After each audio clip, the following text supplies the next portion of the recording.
Brother installing Senescal, you will attend with the officers to be installed, after which you will inform us their readiness.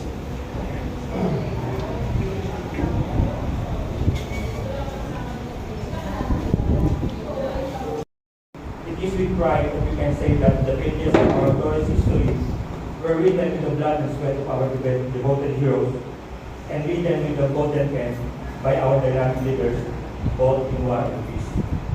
We can do no less.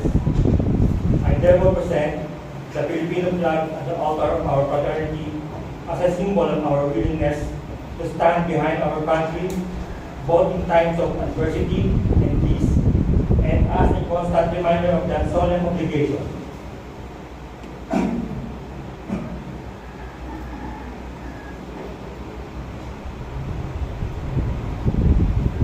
Brother installing color bearer, you will lead us in paying allegiance to the Filipino flag. I invite the public to join us in paying allegiance.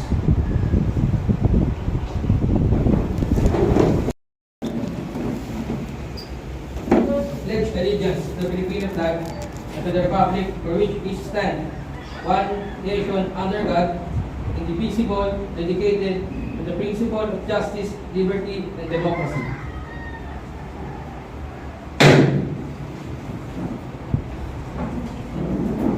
Brother installing the exalted Chevaliers.